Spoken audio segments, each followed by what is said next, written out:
Mga ka-amazing, sanay na tayo sa ingay ng makina, busina, traffic, usok at mahabang pila ng sasakyan sa kalsada. Pero alam nyo ba na may mga lugar sa mundo kung saan halos bawal, limitado o tuluyang iniiwasan ang paggamit ng kotse? Sa mga lugar na ito, hindi kotse ang bida, kundi bisikleta, paglalakad, bangka, karwahe at minsan electric taxi lang. Para kang bumalik sa mas tahimik, mas malinis at mas simpleng mundo. Kaya sa video na ito, alamin natin ang mga lugar sa mundo na kilala dahil bawal o halos walang sasakyan at kotse. Kaya kung handa ka na, ka-amazing! Tara, simulan na natin. Number 10, Lamay Island, Taiwan. Ang Lamay Island, na kilala rin bilang Shaolikui, ay isang maliit na isla sa Taiwan na sikat sa malinaw na dagat, coral reefs at tahimik na pamumuhay. Hindi ito tulad ng malalaking syudad na puno ng sasakyan at traffic. Dahil maliit ang isla, mas praktikal dito ang paggamit ng motorsiklo, bisikleta o simpleng paglalakad sa ilang bahagi. Sa lugar na ito, limitado ang dami ng sasakyan upang mapanatili ang tahimik at natural na paligid. Dahil maraming turista ang pumupunta rito para makita ang dagat, pagong at mga tanawin, mahalaga sa lokal na pamahalaan na hindi masira ang kalikasan dahil sa sobrang dami ng kotse. Kapag pumunta ka sa Lamay Island, mararamdaman mo agad ang kakaibang atmosphere. Hindi mo maririnig ang walang tigil na busina ng mga kotse. Sa halip, mas maririnig mo ang tunog ng alon, hangin at mga taong naglalakad o nagbibisikleta. Isa itong halimbawa ng lugar na pinipiling protektahan ng kalikasan kaysa hayaang lamunin ng modernong trapiko. Para sa mga turistang pagod na sa ingay ng syudad, ang Lamay Island ay parang paghinga sa mundo ng sasakyan. Number 9, La Cumbrecita, Argentina. Ang La Cumbrecita, Argentina ay isang maliit na eco-village sa kabundukan na kilala sa pagiging tahimik, malinis at napakalapit sa kalikasan. Isa itong lugar na para kang pumasok sa isang maliit na European village pero matatagpuan sa puso ng Argentina. Dito, ipinagbabawal o mahigpit na nililimitahan ang pagpasok ng mga kotse sa mismong sentro ng village. Karamihan sa mga bisita ay kailangang maglakad upang maranasan ang tunay na ganda ng lugar. Ang layunin nito ay mapanatili ang katahimikan, kalinisan at natural na kagandahan ng bundok. Habang naglalakad ka sa La Cumbrecita, makikita mo ang mga puno, bato, maliliit na bahay, tulay at mga daang tila ginawa para sa mga taong gustong magpahinga mula sa mabilis na takbo ng modernong buhay. Walang mabigat na trapiko, walang maingay na busina, at walang makapal na usok mula sa tambucho. Ang La Cumbrecita ay patunay na posible ang isang komunidad na hindi nakaasa sa kotse.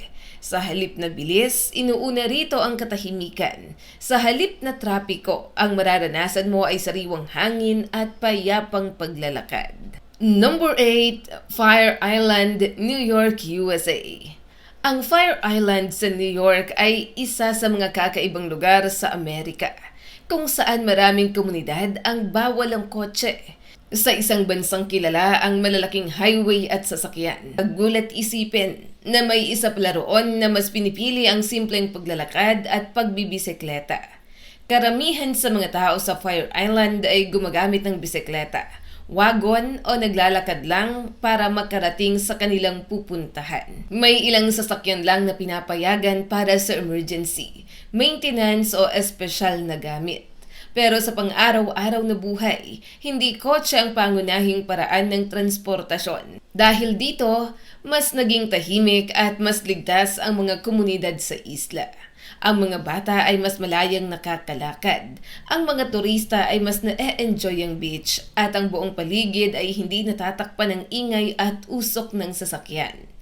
Ang Fire Island ay magandang halimbawa ng beach community na mas pinipili ang relaxation kaysa traffic.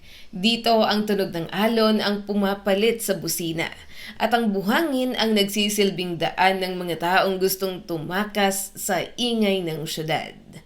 Number 7. Houghton, Netherlands. Ang Houghton, Netherlands ay kilala bilang isa sa pinaka-bike-friendly at pinaka-safe na bayan sa mundo. Hindi man ito ganap na walang kotse. Kakaibang disenyo ng lugar dahil mas binibigyang priority dito ang mga siklista kaysa mga sasakyan. Sa Houghton, ang mga daan ay maingat na inaayos upang mas madali at mas ligtas magbisikleta. Maraming rutang ginawa para sa bike lanes, habang ang mga kotse ay hindi basta-bastang nakakapasok sa loob ng mga residential area. Dahil dito, mas ligtas ang mga bata, estudyante at ordinaryong mga mamamayan. Ang resulta, mas maraming tao ang pinipiling magbisikleta kaysa gumamit ng kotse. Hindi lang ito nakakatulong sa kalusugan, nakakatulong din ito sa kalikasan dahil nababawasan ang polusyon at trapiko. Para sa mga residente, normal na bahagi ng buhay ang pagbibisikleta. Ang Houghton ay patunay na ang isang bayan ay pwedeng maging moderno nang hindi kailangang nakasentro sa kotse. Sa halip na magtayo ng mas maraming highway, mas pinili nilang gumawa ng ligtas at maayos na daan para sa mga tao. Number 6. Sark Island, Channel Islands. Ang Sark Island ay isa sa mga lugar sa mundo kung saan kilalang bawal ang kotse. Sa halip ng mga modernong sasakyan, ang karaniwang paraan ng pagbiyahe rito ay paglalakad, pagbibisikleta, paggamit ng traktor o pagsakay sa horse-drawn carriage. Dahil walang ordinaryong kotse sa isla, napapanatili ang tahimik at makalumang pakiramdam ng lugar. Para kang bumalik sa panahon kung kailan hindi pa umaandar ang mundo sa bilis ng makina. Ang mga daan ay mas payapa at mas ramdam ang natural na ganda ng paligid. Ang Sark Island ay hindi lamang kilala dahil walang kotse. Kilala rin ito sa pagiging tahimik, madilim ang kalangitan sa gabi at malayo sa matinding urban pollution. Kaya naman, maraming bumibisita rito para makaranas ng simpleng buhay sa isla. Sa panahon ngayon, na halos lahat ay minamadali, ang Sark Island ay parang paalala na hindi kailangang laging mabilis ang takbo ng buhay. Minsan, mas maganda ang lugar kapag marunong itong huminto, huminga at magpabagal. Number 5. Hithorn, Netherlands. Ang Hithorn sa Netherlands ay tinatawag na Venice of the North dahil sa dami ng kanal, tulay at bangkang ginagamit ng mga tao. Sa halip na kalsada para sa kotse, tubig ang pangunahing daanan sa maraming bahagi ng lugar. Dito, ang mga bahay ay napapalibutan ng kanal at ang mga tao ay gumagamit ng maliliit na bangka upang makalipat mula sa isang bahagi papunta sa iba. May mga footpath din para sa paglalakad at pagbibisikleta, kaya hindi kailangan ng maraming kotse sa mismong village. Ang Hithorn ay parang postcard na nabuhay. Makikita mo ang mga tahimik na kanal, maliliit na tulay, luntiang paligid at mga bahay na tila galing sa fairy tale. Dahil walang masyadong sasakyan, mas ramdam ang katahimikan at kagandahan ng lugar. Ang lugar na ito ay naging simbolo ng peaceful living. Sa mundong sanay sa matinding traffic, ipinapakita ng Hithorn na pwede palang mabuhay ang isang komunidad sa tulong ng bangka, bisikleta at paglalakad. Number 4. Mackinac Island, Michigan, USA. Ang Mackinac Island sa Michigan ay isa sa pinakasikat na car-free destination sa Amerika. Bawal ang karaniwang motor vehicle sa isla mula pa noong 1898, matapos maging problema ang mga unang mga sasakyang walang kabayo noon sa mga kabayo at residente. Sa halip na kotse, ang makikita mo rito ay horse-drawn carriage, bisikleta at mga taong naglalakad. Kahit may highway sa paligid ng isla, ang M185 ay kilala bilang isang natatanging state highway kung saan hindi pinapayagan ang ordinaryong motor vehicles. Dahil dito, kakaiba ang karanasan sa Mackinac Islands. Para kang pumasok sa isang makalumang bayan kung saan hindi ka sasalubungin ng traffic light, busina o tambucho. Ang ritmo ng buhay ay mas mabagal, mas tahimik at mas relaxing. Maraming turista ang pumupunta rito hindi lamang dahil sa ganda ng isla, kundi dahil sa kakaibang karanasan na hindi mo basta mararamdaman sa modernong syudad. Sa Makina Island, ang simpleng tunog ng kabayo at bisikleta ang pumapalit sa ingay ng kotse. Number 3, Zermatt, Switzerland. Ang Zermatt sa Switzerland ay isang sikat na alpine village na matatagpuan malapit sa napakagandang Matterhorn. Isa ito sa mga pinakakilalang car-free villages sa mundo, kung saan hindi basta-bastang pinapayagan ang mga ordinaryong kotse na pumasok. Ang mga bisita ay kadalasang kailangan magpark sa labas ng village at sumakay ng tren o electric transport papasok. Sa loob ng Zermatt, makikita ang mga electric taxi, electric service vehicles, horse carriages at maraming taong naglalakad. Ang dahilan nito ay hindi lang para sa katahimikan, kundi para rin protektahan ang kalikasan at ang sariwang hangin ng kabundukan. Dahil isang lugar ito na dinadayo para sa skiing, hiking at mountain views, mahalagang mapanatili ang linis at ganda ng paligid. Ang Zermatt ay halimbawa ng lugar na high-end, moderno at sikat sa turismo, pero hindi kailangan maging puno ng sasakyan. Sa halip na traffic, bundok ang tanawin. Sa halip na usok, sariwang hangin ang mararamdaman. Number 2, Venice, Italy. Ang Venice sa Italy ay isa sa pinakasikat na lugar sa mundo na halos imposibleng pasukin ng kotse sa mismong sentro. Bakit? Dahil ang Venice ay hindi dinisenyo para sa mga sasakyan. Ito ay binubuo ng mga kanal, tulay, makikitid na eskinita at lumang gusali. Sa Venice, ang pangunahing paraan ng transportasyon ay bangka at paglalakad. May gondola, water taxi, at iba pang sasakyang pandagat. Sa halip na kalsadang puno ng kotse, tubig ang nagsisilbing daan ng mga tao. Dahil dito, kakaibang karanasan sa Venice. Habang naglalakad ka sa makikitid na eskinita, tatawid sa tulay, at makikita ang mga bangkang dumaraan sa kanal. Mararamdaman mo ang kasaysayan at romansa ng lugar. Ang Venice ay patunay na ang isang lungsod ay maaaring maging tanyag sa buong mundo kahit walang ordinaryong kalsada para sa kotse sa puso nito.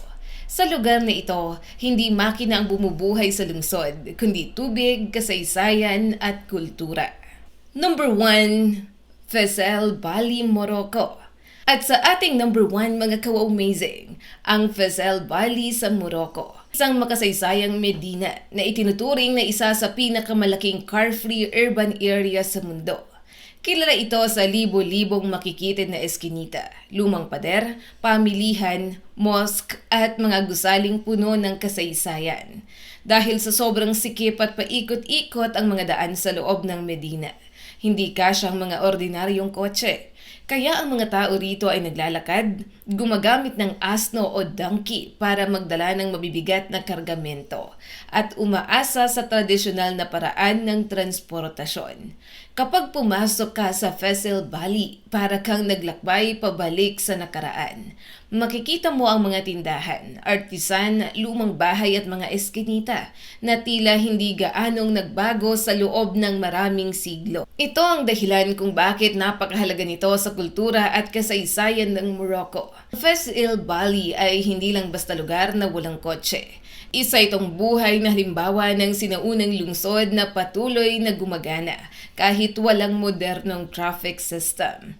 Sa mundong mabilis magbago, nananatili itong patunay na minsan ang pinakamatibay na lungsod ay yoong marunong magpanatili ng sariling pagkakakilanlan. At yan mga ka-amazing, mula sa mga isla ng Amerika, tahimik na village ng Europe, hanggang sa makasaysayang Medina ng Morocco. Nakita natin na may mga lugar pa rin pala sa mundo na hindi hinahaya ang kontrole ng kotse ang buhay ng tao. Sa mga lugar na ito, mas mahalaga ang katahimikan, kalikasan, kultura at kaligtasan kaysa bilis ng biyahe. Pinapakita nila na hindi lahat ng progress ay kailangan may kasamang traffic, usok at ingay. Kaya ang tanong, kung bibigyan ka ng pagkakataon, kaya mo bang tumira sa isang lugar na walang kotse? Kung ang kapalit naman ay sariwang hangin, tahimik na paligid at mas simpleng buhay. I-comment lang ang iyong sagot sa comment section sa ibaba. At syempre, kung nais mo pa ng mga ganitong klase ng video, huwag kalimutang mag-like and subscribe at pag-share na rin para mas marami pang makapanood.